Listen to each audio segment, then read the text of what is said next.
Hi, thank you so much for being with us. So, are you preparing for an upcoming job interview? Updating your resume? There are a lot of misconceptions about the application and interviewing process and tips that you can employ to help you land your dream job.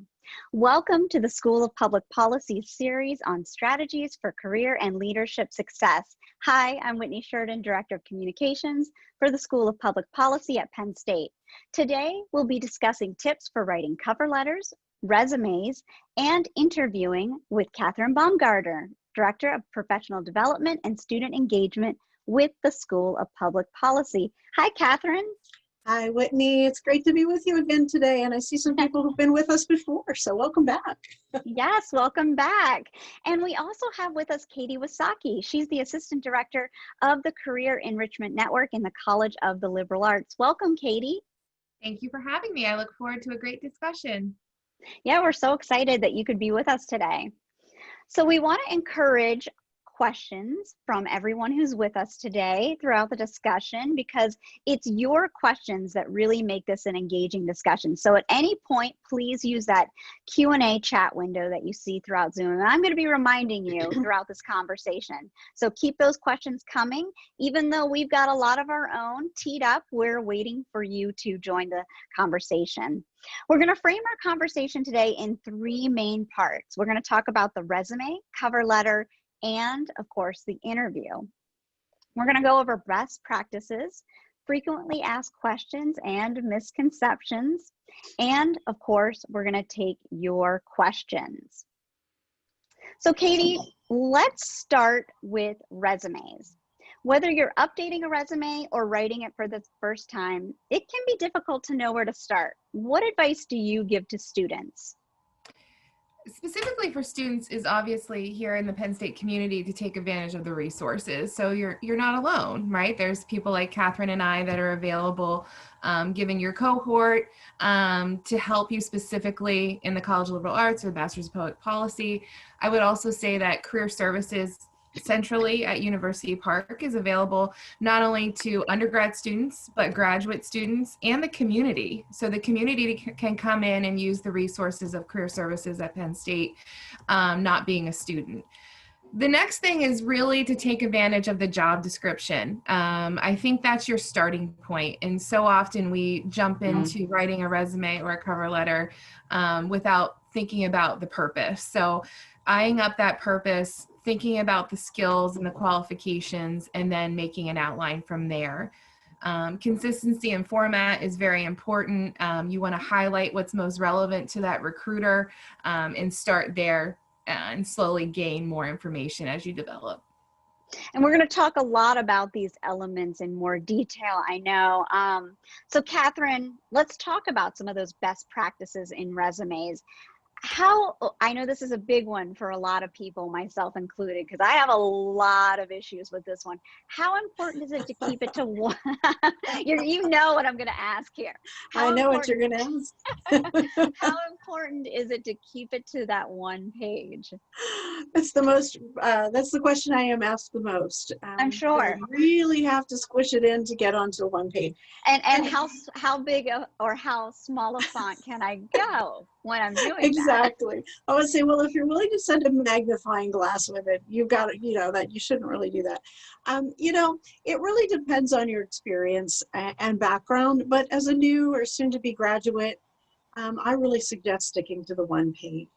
You can always tailor the resume to content that fits the job for which you're applying to, and really highlight your professional activities. As Katie said, when people review your resume, they just want to know, do you have what you need to do the job that they need you to do? And so to need to say that in more than one page in the early stages of the career is probably expecting a little too much. Now, I just worked with a student the other day who's applying to law school. And when I looked at her resume, it was more than one page, but we were easily able to distill it down to one page just by focusing on the things that we knew law schools would be looking at, which was her legal experience as an intern and working in a support role with an organization. So, early on, really push yourself and really ask yourself, is that necessary? Because remember, I think I've read the research, only about 15 seconds of time it's taken in reviewing a resume. So And I've reviewed hundreds of them myself, and I can tell you, if I don't see what I'm looking for right away, it goes into the pile of next. So you just brought up a really interesting theme here that I know we're going to keep coming back to, and it comes to that tailoring aspect that I know we're going to talk about when we get to cover letters, and of course we're going to talk about here with resumes. But you mentioned working with that student about the law school resume and definitely making it pertain to that law school job, that law school application. So that's something that's very important, it sounds like. Right, and it really ties back to what Katie said about really understanding, making an outline, and being very intentional about what you put on that resume. I like to think of the resume and the cover letter when we talk about it eventually as the door openers. They're the things that make the person want to peep up over the fence and learn more about you and basically say, tell me more. So if you get tell me more, you're going to get an interview. If you get, not sure that it's, in my 15 seconds that I see what I want to see, you're not going to get an interview. So you've got to really catch them with that tailoring right away. Okay. And we have a question here, and this is great because, I mentioned about those long, more than one pages resumes. This is someone that says, I am not a Penn State student yet, but I am in the community. How can I schedule a meeting with one of you? Is that a possibility? Katie, you said something about working with people. Yes, Penn State Career Services in the Bank of America Career Services building over by the pools on campus. They do meet with the community. If you check out their website, it's careerservices.psu.edu. I believe they have a link to the community to schedule. Obviously, this fall, it's going to look a little different what the resources are and what their walk-ins are. I know they're offering both virtual and some in person. But I would have to look up that information. So if you wanted to provide Whitney with contact information, I could connect you with the right people in that office. Okay, but definitely careerservices.psu.edu definitely would be the way. Okay, great. So careerservices.psu.edu, that's a definite resource to check out. We've talked about the one page. So Catherine, if you have more than 10 years of experience, I'm gonna go at this again because I'm sure we have people who are, might be returning to the workforce or might be looking at senior leadership positions, perhaps. What then? Is it okay to go over the one page? Absolutely. One page is really when you're a new graduate or you're fairly early in a career. Okay. As you become more experienced in a career, a recruiter's going to expect to see more than one page. Now, I wouldn't write a book about it. A couple of pages is about right. It's interesting because I have both resumes. I have an academic resume that's about 25 pages, which is what academia expects. And then I have a professional resume that's still, after 30 years of experience, I keep the 2 pages. Okay, because great. there's only so much that people can absorb. There are lots of other ways to bolster your resume with outside resources, and we'll talk about that. Great. One of the things that a lot of people wonder about is using, and this I'd like to throw out to both of you guys, is the objective statement or career goal. And that's something that you can use perhaps to tailor your resume to a specific position. Is that something that you suggest or no? Where do you guys fall on that? What do you think, Katie? I think we might fall in different places with this one. Okay. My experience with undergrad students is this is a struggle. This section is really a struggle. I see the benefits in it. I also see those students that are trying to cram a lot into one page, and this is prime real estate. So when, it's human nature when you're reading a document, you read from top to bottom, left to right. So that real estate is really a money spot for the recruiter. Catherine mentioned 15 seconds of a recruiter's attention. I tell my students 7 seconds. So sometimes the objective might be better off used with starting with education and then coming down through there. Obviously, there are alternative uses of using summary and profile, but if you're applying, in my world, if you're applying for an entry-level human resources position, they know what you're applying for. So why not use that time to share more of your experience? But as liberal arts students that I work with mostly, an econ major can do anything. So specializing that objective can be very important, especially at a career fair or a virtual career fair where they're not clear what they're seeking, or a psych student that wants to do marketing. It can help to specialize as well. So there are two sides, and it's very situational. Okay. And I would agree. Actually, we see both sides of that, Katie. I would also give you it depends. But again, remember, it's that peek over the fence. And when I work with a lot of graduate students who are seeking specific internships, for example, or a specific position in a sector that interests them most. And that's where the objective statement becomes really useful, because you're able to use it to tell the recruiter what you are looking for, rather than letting them try to figure out whether you're a fit or letting them guess. And remember, the easier you can make it, the better your chances are of your resume going through and you getting an interview. And some things that I've read, and some places where I have utilized this is when it's been in reference to perhaps a job change or something like that. It might be useful to utilize that place in the resume, perhaps. Right, because you answer that question right up front. Well, why is a person in communications wanting to do something that doesn't seem like a communications kind of role? And you can certainly kind of drop those seeds. The trick is to make a connection between what are your skills and what does the job require. Exactly. Don't leave any questions unanswered there. Exactly. So, when we are tailoring these pieces, such as the resume, how much tailoring do we need to do? Because we put a lot of work into these resumes. And especially if we're looking at our students, our graduate students, our undergraduate students, they've got a lot on their plate right now, and just looking for positions to apply for, and getting that resume to where it needs to be is a lot of work, as you both know. But how much tailoring do they need to do for each application? I think, Katie. I know. I heard this. Nobody wants my answer.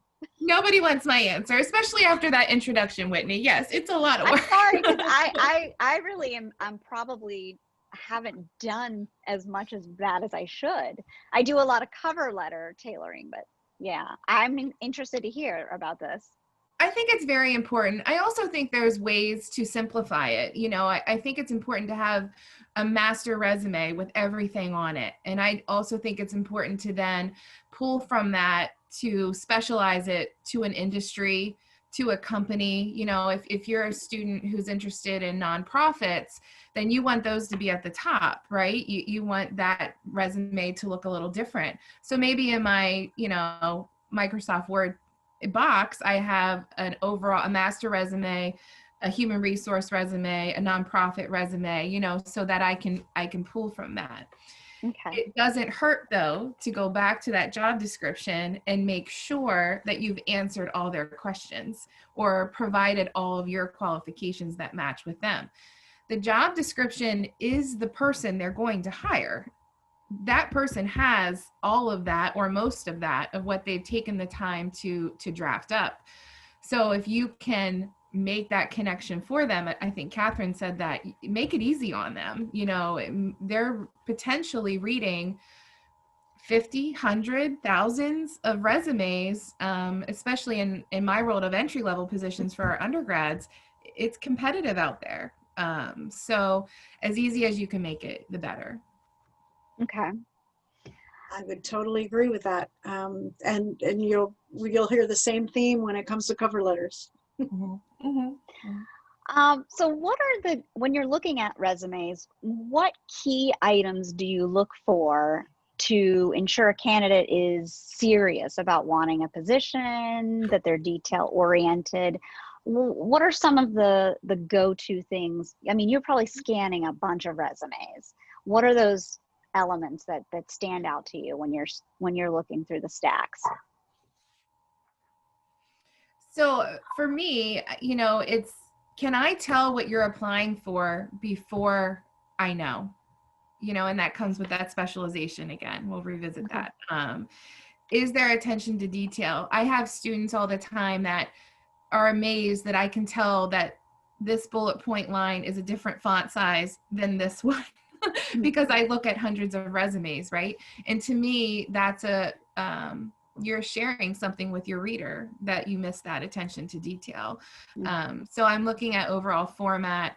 I'm looking at knowing what you're applying for before I see it. I'm clear bulleted statements for each experience, the ability to scan myself in those 7 to 15 seconds, and want to come back for more. Okay. Catherine? I would add spelling and grammar. I could spot a spelling error from 100 yards away. And if that tells me that you're not paying attention to details. If I can't even get a resume that's correctly spelled and with it, in all likelihood, I'll just push that one aside. So when you're on, I mean, we all are in positions where we're asked to be on committees, hiring committees. Are those the sort of things that turn you about candidates? They are. Okay. If you're between two candidates and one has a spelling error, it doesn't even matter if the experience is relevant. That's an issue. You missed an important. Where else will you miss those key things in your work? Yeah, if you don't take the time to do it on putting your best foot forward for a job, I would worry that you're not going to do the same thing in the role. And I think it's important in this sense too to know what you're applying for. Don't mess up the job title. That's true. In an interview as well, and make sure you have the right organization name or the right office name. You know, for me, an annoyance is it's the Pennsylvania State University. Some students are uncomfortable with the word of the, but it's what's on the sign, right? It's what's on the sign. But the other thing is it's College of the Liberal Arts. So we like the a lot here. But those are the things to recognize. And I didn't know that until I started, and it was pointed out to me very quickly that it was College of the Liberal Arts. But that's what it is. So let's talk about effective ways to demonstrate your work experience, because that's really the meat of the resume, and those are some of the ways that you're going to demonstrate how you're going to be the best candidate for the job in the resume. So what do you guys suggest when you're talking to students or advising others on their resumes? Well, I'll start with that one. I look for action words. I want to see that the applicant is an active participant in the work that they've done and that the work they're telling me about. I want to see things like they developed or they implemented, and what were the results of those actions, not just, well, I observed meetings, or I helped students do something, or I helped a customer do something. I want to see that you've developed, that you've implemented, and that what you've done has had an impact. So maybe I increased customer satisfaction. Well, by how much? I want to know, 20%, 30%, zero? If you're going to say it, be willing to quantify it, be willing to support it. So I always look for that kind of outcomes. Okay. Katie? I'm going to double back and talk a little bit about a federal resume and how important this is, specifically the bullet points. So a federal resume can be as long as you need it to be, and it needs to be 4 to 5 pages long. They want every detail from start to finish. They want to know your salary at each position. They want to know your supervisor. The details need to be there. We as an office take a group of students to DC every year on a bus trip, because obviously many of the college liberal arts students are interested in federal government work. And we meet with the Office of Personnel Management, OPM, to hear more about the structure. We of course weren't able to go this year, but last year they shared with us how important it is to take the job description and take every point and include that in your resume somewhere, because someone is manually reading your resume. It's not going through an artificial system to pull it out, to make sure you've connected. And they want you to quantify, and they want you to have strong outcomes. So you should have that for both types. Federal resumes are a whole other beast. They really are, but I would suggest usajobs.gov is where all those jobs are posted, but they also have a resume builder, and you would need to use that to apply to those positions. So it's very important in either the private sector or the government sector to make sure you quantify and have outcomes in those bullet points. A couple of follow-ups with maybe not the federal resume sector, but when you're looking at a resume, are there any rules about how many bullet points recruiters are looking for? Is there a limit here? Again, you don't want to overwhelm them, I'm assuming. You want to maybe whittle it down to your top 5, or is there kind of like a rule here? I think we're all guilty of this. I know my resume is guilty of this at certain points. We're really proud of what we've done, right? And I want you to know every task and skill set that I have. But yes, there's a limit. So obviously we want to stay on that one page. I generally tell my students anywhere from 3 to 5, and the experiences that are the most relevant obviously can have closer to the 5. And just think, as the recruiter, what do they want to read in each one of these? And what's their takeaway? What's the purpose? I had a Teach for America recruiter.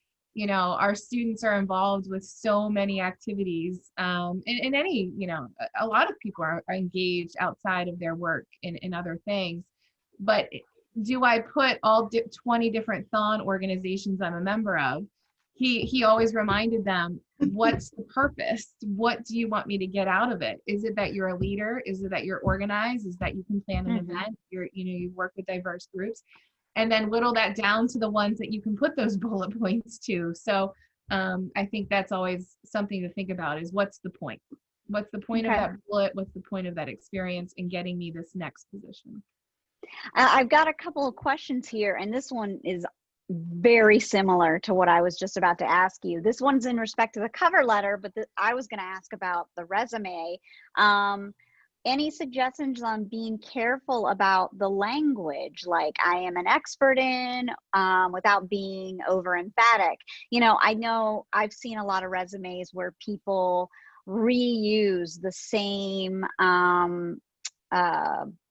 words like oversaw or developed, multiple times, leading with those bullet points. And what are your thoughts on that when you're reviewing resumes? Well, I want to circle back for just a quick second on what Katie said about bullet points. And then I usually at the graduate level, I say about 5 to 6, but I'm going to answer your question about language. It's pretty highly unlikely that you're going to be an expert at something as a new graduate. And so I'd be careful about using those kinds of words. You might say highly skilled, or you might say years of experience. You might say something a little bit softer, because even in all of my years in my field, I still wouldn't probably say I'm an expert at something. We're all still growing and learning. Using that language sort of says that, well, do you have anything else to learn if you're already an expert at as a brand new graduate? So that would be my advice there. Okay. Katie, anything to add there? I think I would I agree. Absolutely. I'm not an expert. I'm still learning, every day about, we have students come in and everyone has an opinion on a resume, and I just reiterate to them, your name is at the top of this document. My name is not. So whatever you're comfortable with, whatever you feel is necessary, then that should be your final decision. With that said, I would vary my bullet points, with action verbs, have different starts. Don't use developed or planned or implemented over and over again. They're strong words, but you want to diversify that for sure. Yeah. Yes. And when I see resumes, when I'm on a hiring committee, I like to see Yeah. definitely some diversification on the language there. I would say that, speaking of language, especially in the skills section, we encourage students who have language skills to add them there. Even if it may not be a qualification of the job, it may be an additional skill set that you have that others may not, that could be helpful, but not necessary. So, for many, I will say you can put in intermediate or beginner or, native, wherever you're feeling, but just like those bullet points, you need to be able to back that. Yeah. So you need to be able to support the skill level you're putting, especially if you're listing, so often we list Microsoft Excel. I can open up Microsoft Excel and I can fake it till I make it, but I am not an expert in it, So do you know what you need to know to have that on your resume and word it that way? So. Okay.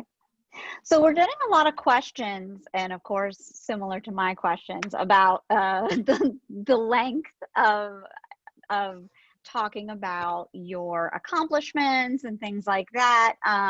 Suggestions on the lengths of the statement on each bullet point. Also, we have a question here about the habit of explaining an award and program that tends to increase the length of a resume. Do I delete these explanations or make the resume shorter?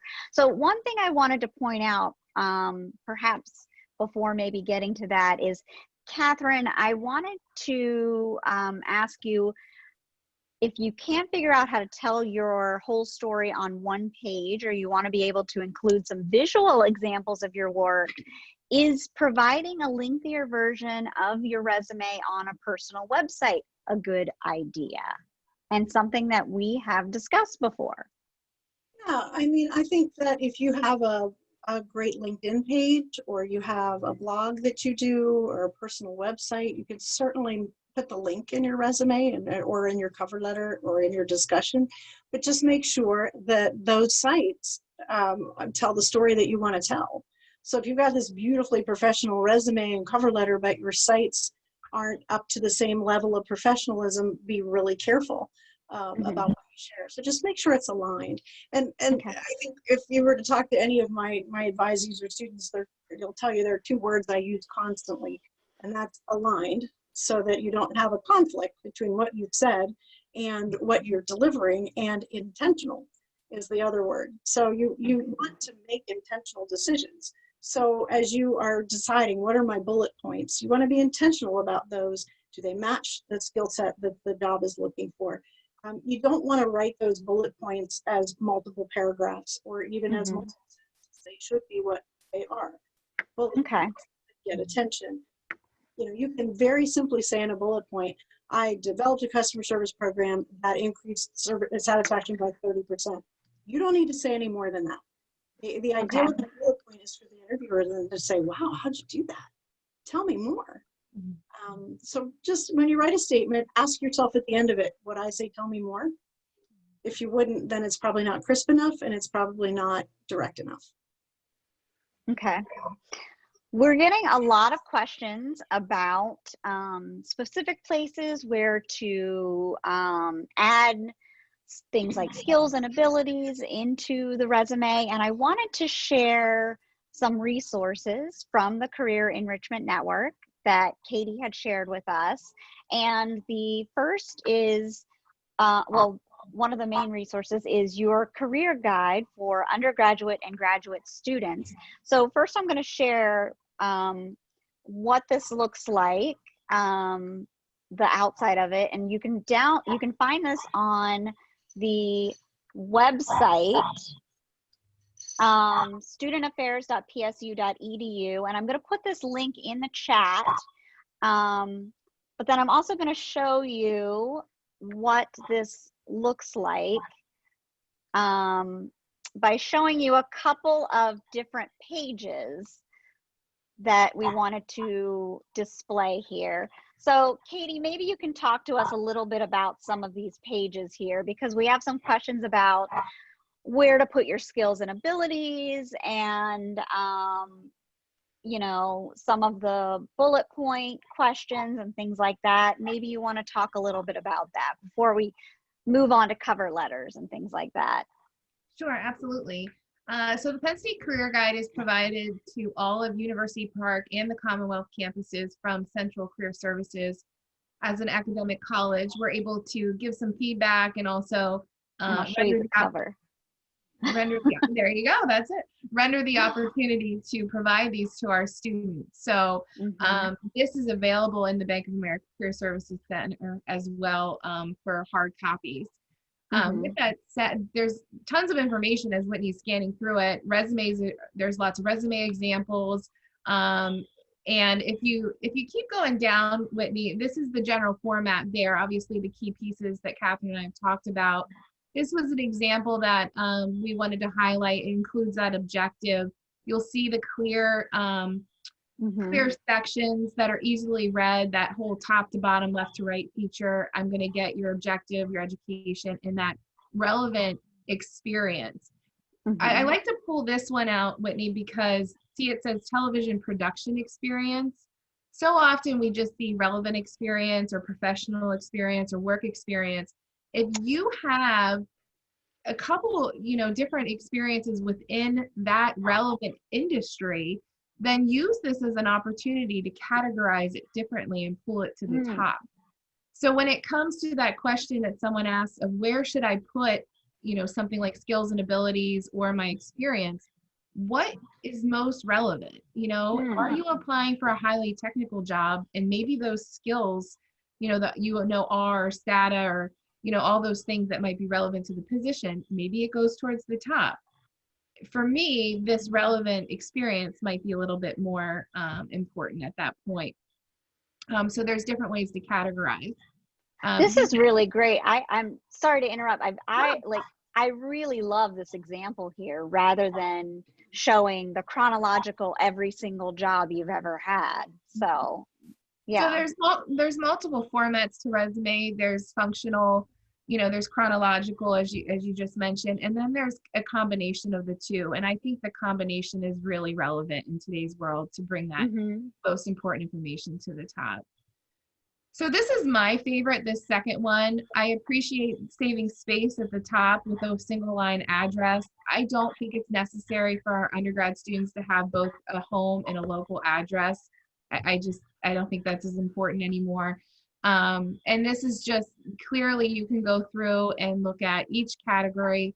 I can see an organization name. I can see a title. I know where it was located. I'm a huge fan of right-aligned dates. I think it shows a timeline in each section. And then, it's very easily read and those bullet statements are clear.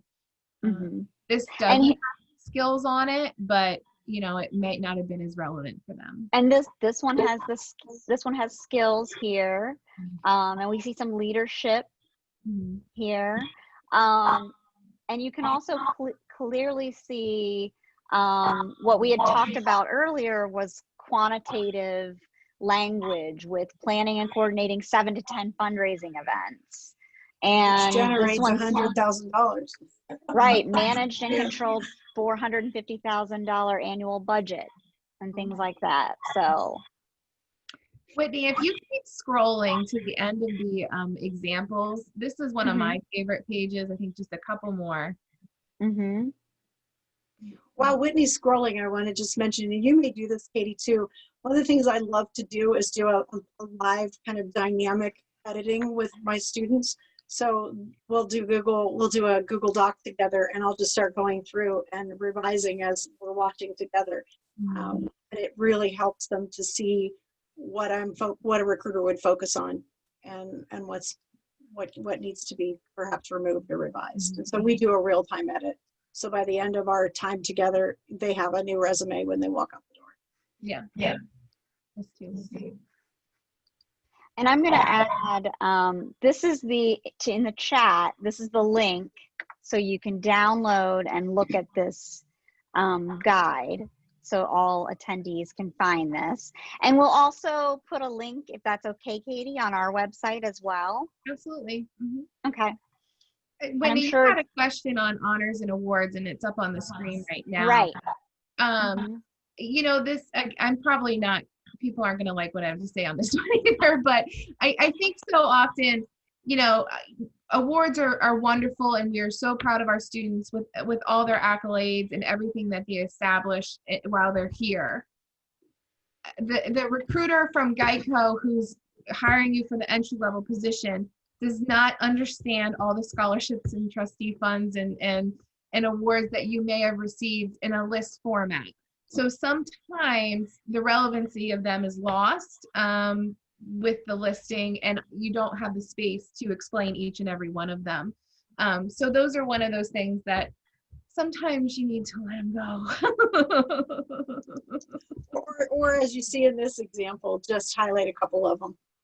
Exactly. Yeah, I would agree, Katie, and that's a tough message because we are proud of our students and we know how hard they work. But yeah, you're right. The context isn't there, but it could certainly be woven into an interview conversation. Yeah, that's definitely the place for it, and the recognition of not only did I do this well, but I was awarded for it too. Right.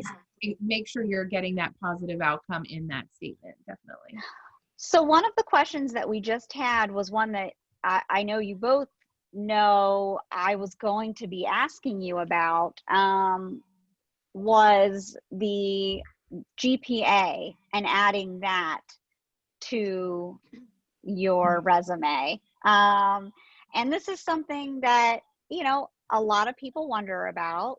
And I wanted to know, where do you guys fall on adding the GPA to a resume?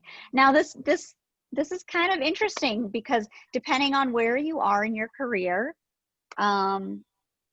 you know, for me personally, you know, I've been a professional for quite some time. I'm not going to say how long. It wouldn't make sense, but you know, what do you tell students, for instance? We go on the guideline of a 3.0 or higher to have it on there. If an organization really cares, they're going to ask. One of our frequently asked questions from students is, I don't have a 3.0 overall GPA, but I do have a major GPA that's really awesome, you know, because they've changed their major, and you know, that's worked out well for them. I think of an organization, you know, I think of EY. You know, we work with the big 4 consulting agencies a lot on campus. EY's academic requirement is generally a 3.5 or higher. You just can't get around it with your major GPA being a 3.5 or higher. It needs to be that overall. So those kind of organizations have those requirements because they can. They have a lot of applicants for their internships and their entry-level positions. So I would say 3.0 or higher. I would say if it really matters to the organization, they're probably going to ask for a transcript anyway. Okay. So that would be my thought. And agree with you that with experience, it's not as important. Yeah. Okay. And I'd say that applies to graduate and undergraduate students. But yeah, as the years go by, no, it's not necessary. Okay. Before I really want to get to, I know we have a lot to get to, and we're talking a lot about resumes. We need a part 2, Whitney. I know we do. We might have to go to part 2 in September here. Is there, let's see, we talked about skills. How do you, have we talked about templates, using a template? Do you guys suggest using a template at all, or no? No. No? No. Okay. Yeah, you want your resume to look like you. What? And you want your resume to reflect you, and you can tell when it's a template. Well, okay, so speaking of that, what are some ways you can make your resume stand out in a sea of Times New Roman? Because for me, in a creative field, you know, I want to, you know, snazz it up a little bit. How do you guys feel about that? There's no snazzing in resumes. No. You know, I think it's industry related. Okay, so here's a question. Do you like infographic resumes? Because I would ask that question 100%. What if you're a graphic designer? What if you're doing something related to data analytics? So we recently met with the College of Communication. Bob Martin is the director of career services over there. He's wonderful. Because we were seeing a lot of liberal arts co-majors in comm, and their resumes are different at times, right? And they even had pictures on them, which don't have a picture on your resume.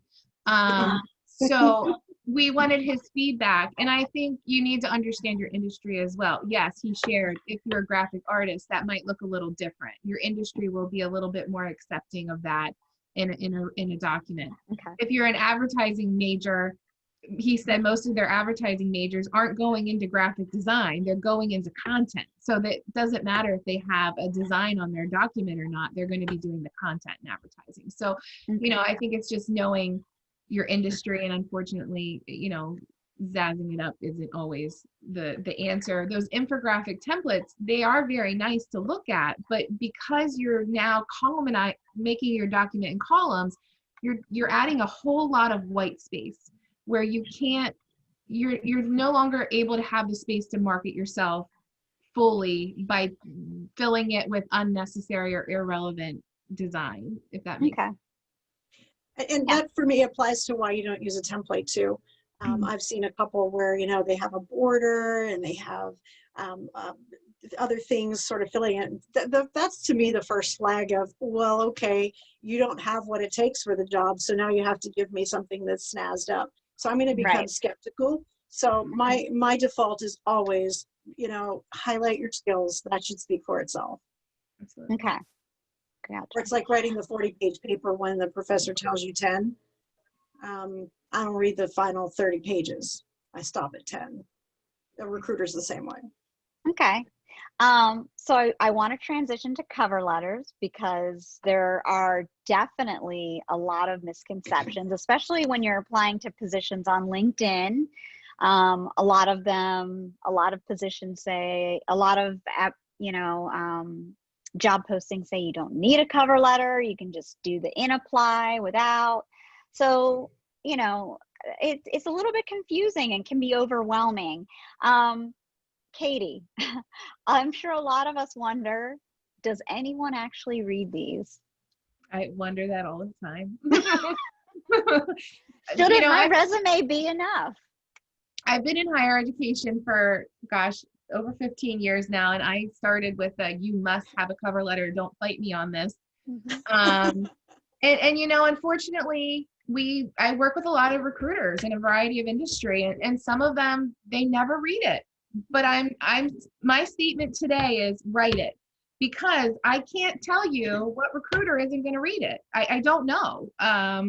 If they're not asking for it and you give it anyway, I mean, you know, Catherine's not reading the last 30 pages of the assignment that only asked for 10. Maybe they aren't. But if it wasn't required and you submitted it and they were on the fence about your candidacy and they had extra oomph by reading your cover letter, then so be it. There it is, and maybe that helped you. So I can't tell you who's not reading it. I know we're moving away from it, but I would do it anyway, is my very foggy statement on that one. Well, you know, but I would agree, Katie. Even if you write it but don't use it, it gives you the opportunity to harness what you want to say about yourself. So let's say your resume does get you the interview and you didn't have to write a cover letter. Well, if you've already written a cover letter, you've already written your opening statement when you're in your interview. So use it as a support tool, even if it's, you know, but I would say if you have the option, even if it's not asked for, you can still upload it. That is one I would read, because it does give you the full picture, and, you know, use it to frame your thoughts if nothing else. So it's a worthwhile exercise. Okay. Is it okay to recycle cover letters for a similar position? So Katie kind of mentioned this about, you know, if you're applying to nonprofits, maybe you kind of have your general nonprofit resume. You know what I mean? Is it? Yeah, sure. I think, but maybe, no.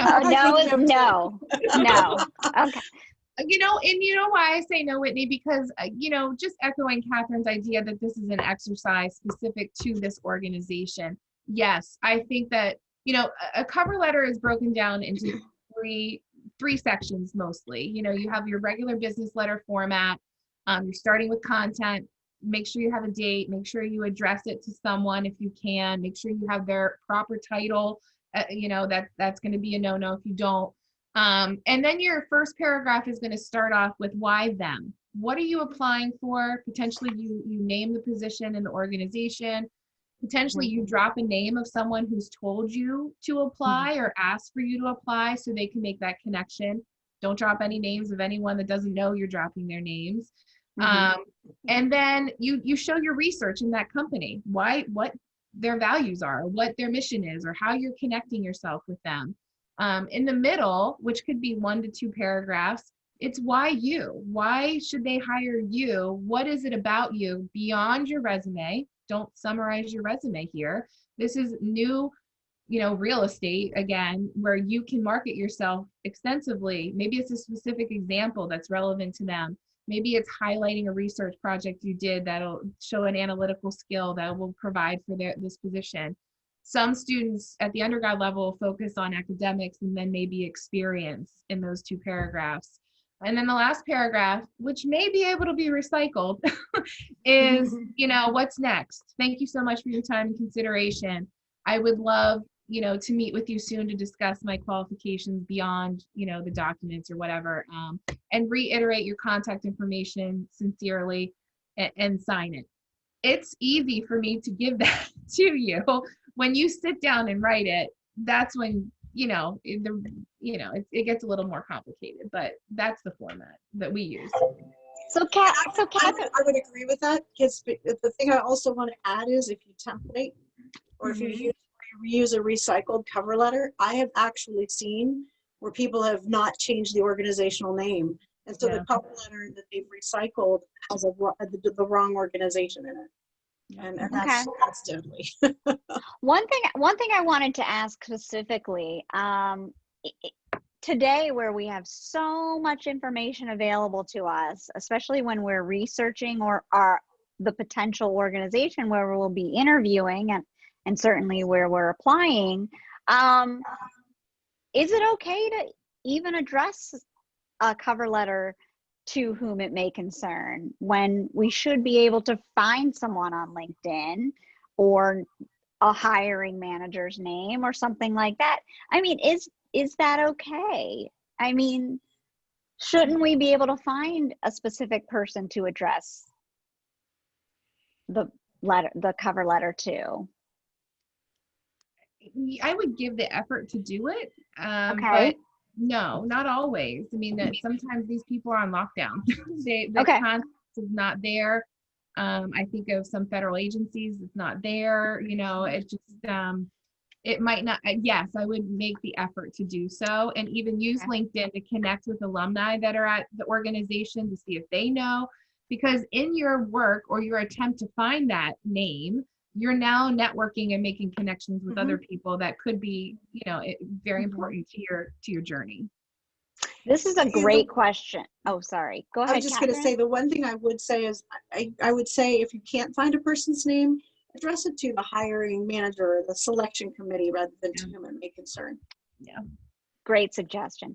This is a really good question. And I myself have run up against this before. How should you structure a cover letter when it's a text box on the application and not something you upload? That's very difficult. What are your suggestions? I would say you do it the same way. You have the same components. It may not look like a formal letter, but I would structure it just like you were uploading a formal letter. So, have everything in it that you would have if you were uploading a document. Okay. And also, should you contact an alumni at the organization you're applying to before or after you submit the application? Great question too. I think it's important to remember you're contacting them for advice. You're not contacting them for the job. And that communication should be solely around you saying, Penn Stater to Penn Stater, I'm applying for this position. Do you have any great advice for me? Or what's it like working there? Or, that kind of thing. What's the culture like? Yeah. Exactly. Not, I'm going to apply. Can you find my application and get it to the person it needs to go to? It needs to be that more of that advice-driven mentor relationship. Yeah. Okay. Yeah. And that can be before and after, right? Right. Yeah. That's great. Okay. Good.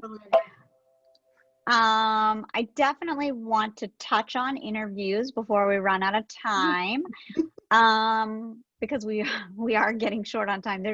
We could go on and on about all these great cover letters. questions. This is I wonderful. know we are getting some great questions, and I want to remind everyone we welcome your questions.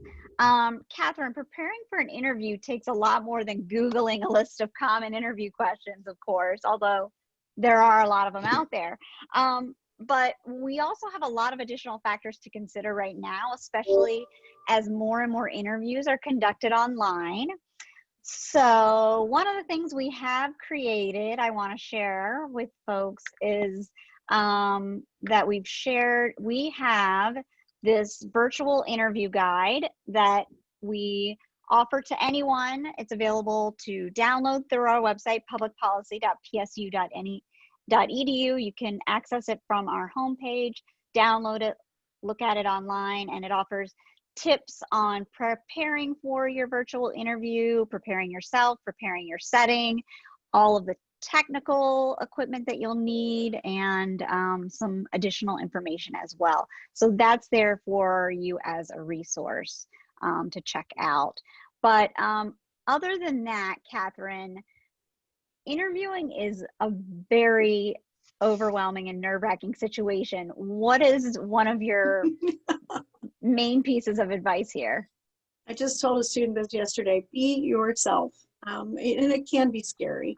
And, you want them to like you and you want to put your best foot forward. But, remember, you're not only wanting to show the company that you're right for the position, but you also want to make sure that what you feel is right for the company, or that is right for you. So it's important to just relax and be yourself. I was working with someone yesterday who I've known, but was so serious looking because she wasn't smiling, and she smiles all the time. But in this mock interview setting, it was very stern and very stoic. I'm like, stop and relax, just be yourself. And that made all the difference. That's great. And if you want to make a great first impression, be it the phone interview, the virtual interview, or face-to-face, what are some ways to prepare? Well, you can practice. I always recommend practice with me, practice with a friend, practice with someone who will ask you questions. So, they'll ask you a variety of questions so that you have a comfort level. Again, not canned. This is not a presentation. This is not PowerPoint slides. This is, being able to navigate your resume, being able to navigate talking about relevant experiences that might apply to the job. So it's perfectly fine to make some notes around those things and be able to be sure to highlight them. You want to be sure you have some prepared questions. Make sure your technology is working. There's nothing more frustrating than getting onto an interview and finding out that you have a spotty connection or your audio isn't working at that moment. So test all that stuff out in advance. So they're just we have all that in this guide, and I have shared the link in the webinar chat, the Zoom chat, so you can find that there. So what suggestions do you have on generating examples from experience that complement your experience with the job duties? How do you generate those examples? Like when you're doing your research? Well, okay. Well, one of the first things I'd recommend is just take the job description, take the job posting, and look at what relevant skills there are, and then look at what you've done. Look at your resume, look at your cover letter. If you don't have necessarily maybe employed experience in some of those areas, let's say, for example, one of the things is leading teams to accomplish certain aspects of the job. Well, you could certainly pull from your experience. When have you led teams? When have you led teams, especially as a student at school? Are there volunteer opportunities where you've led students and led teams? What have you created? What kind of energy? What synergy? What was the outcome of that? So that's how you begin to do that. So just use the job as the job posting as your guideline. And both of you, I'd like to ask you and Katie, do you suggest bringing notes or anything to an interview, or having notes on hand? I'm fine with notes. Yeah. I'm fine with notes too. I suggest to our students getting having the, what is that called? The pad, the oh gosh. The iPad, notepad. Well, no, the professional leather bound or fake leather bound. A pad folio. Thank you, Whitney. Thank you. I suggest the pad folio because in there you can have the questions for after when they ask you, do you have any questions? Because you have to have questions. Or those examples Catherine was talking about, you know, maybe some key words to remind you that you want to mention this, you know, just to remind you, and then take notes. I'm always using that pad folio at the very beginning to write down their names as I'm meeting them. Yep. So I can send those thank you letters afterwards. And you can do that whether it's in person or whether it's virtual. Absolutely. Whenever I'm sitting at a Zoom meeting or a Zoom screen, I'm always writing notes down in something. And as I told a student yesterday, again, this isn't a formal presentation. It's not a job talk. So it's perfectly fine for you to refer to some notes of things that you've jotted down. You want to be sure you tell them about. Oh, this is a great question. In virtual interviews, is it okay to have slides ready, especially for explaining research, or in one-on-one interviews, have some printed slides? You can, not necessary, but you can if you want to highlight something or if it's appropriate. What you don't want to do is bury your interviewer in information, or you could leave it as something. If you could say, we've talked a little bit about my research. Here's something I'm prepared to leave with you if you want to take a look at it. And that transitions to what I want to talk about next, is that might be something that is good to share in a follow-up as well, to reinforce you as a good candidate for the position. So let's talk about the follow-up real quick. We have a few moments left. One of the things I wanted to ask you both about is, obviously, sending a thank you to everyone you speak with is very important. Should this be emailed, or do you still believe in snail mail? Well, what do you suggest? I typically like snail mail. There's nothing I think more gratifying than getting a handwritten note. May take a couple days by post. But again, in this world today, a lot of people aren't working in their offices and aren't getting snail mail immediately. So I'd suggest using an email. Okay. I let go of that too. I love snail mail. I think that's a great idea. I would put it in the mailbox as soon as you leave the interview, because I think some are moving so quickly, especially even our undergrads on campus who might be meeting them at fall career days and then interviewing with them on campus the next week or that week. The electronic may need to happen more often than not. Okay. The other thing I would say is if you can write a note to everyone you spoke with. I know that sounds like a lot. I would highly recommend that. Don't just write to the person that scheduled your interview, and tell them something unique that you obtained from meeting with them. Not just a general thank you for your time. I enjoyed visiting your company, but here's something you said that really struck me, or here's what I really enjoyed about meeting with you. And is it okay to connect with them on LinkedIn right away, or? Sure. Man. Okay. How soon should you check in post-interview about the status of your application? I usually say about a week or a week and a half is okay to check in. I wouldn't get pushy about it because they don't really want to hear from you constantly. But that gives them enough time to start the process. And then kind of wait. And then if you don't hear anything, maybe wait another week and a half to 2 weeks. And then usually if you don't hear anything after that, it's time to move on. And that's also one of your good questions to ask when at the end of your interview. What's the process from here? Yes, when exactly. Can I expect to hear something back one way or the other? Exactly. So that kind of also is one of my questions was going to be, when do you give up? So you're saying if you kind of don't hear anything after a while. Okay. Oh, this is a great one. And right before we end, I think this is one of the last questions we'll take. Is it okay to ask for their notes or feedback on my interview after I have been rejected? That's tough.